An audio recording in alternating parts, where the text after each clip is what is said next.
केवल स्टेटस पर ही नहीं जमीन पर भी पेड़ लगाए, कैसे बचाए पर्यावरण को करे इसकी पहल। हर हाल में बचाना होगा पृथ्वी वन और जल, तभी सुरक्षित हो सकता है आने वाला कल।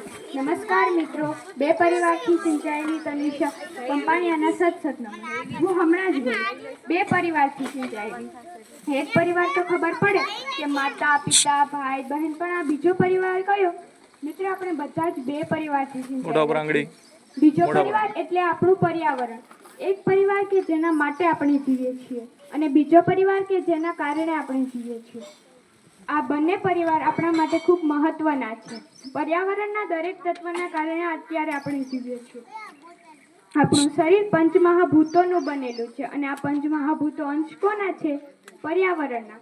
એટલે આ પૃથ્વી પરનો કોઈ પણ વ્યક્તિ, કોઈ પણ જીવ કે કોઈ પણ પ્રાણી એ પર્યાવરણનો જ અંશ છે। જો આપણે તેને બચાવીશું તો આપણે આપણી માનવ જાતને બચાવીશું। મિત્રો, આપણે 50,000નો એસી લગાવીશું પણ 50 રૂપિયાનું વૃક્ષ નહીં લગાવીશું અને પછી કહીશું કે આ ગરમી તો ખૂબ વધી ગઈ છે।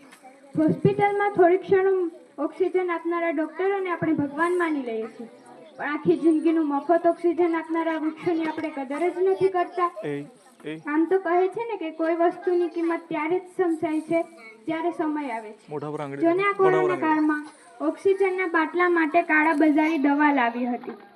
મિત્રો, આપણે એક વોટ આપીને મજબૂત સરકાર તો બનાવી દીધી છે, પણ હવે એક વૃક્ષ વાવીને આપણે આપણા પરિવાર, આપણા પર્યાવરણને મજબૂત બનાવીએ। આપણે એવા છીએ કે વૃક્ષો કાપીએ, તેમનું કાગળ બનાવીએ અને તેમાં લખીએ સેવ ટ્રી, વૃક્ષો બચાવો। એક હાસ્યાસ્પદ અને ગંભીર બાબત છે કે આપણે આવું કરીએ છીએ।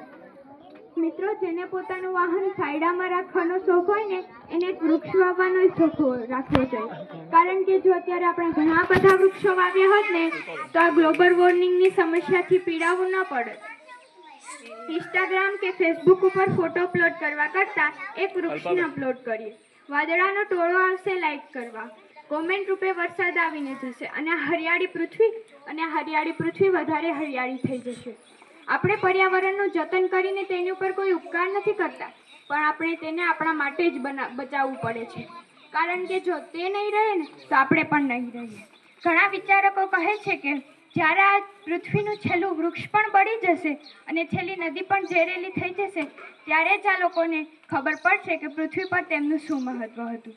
તો આપણે તેવો દિવસ ન જોવો પડે એટલે અત્યારથી જ પ્રકૃતિ માટે જાગૃત થઈએ અને તેને બચાવવાના ઉપાયો શોધીએ, કારણ કે એક સત્ય હકીકત છે કે જ્યારે ઉનાળો આવે છે ત્યારે આપણે વૃક્ષો પાસે અને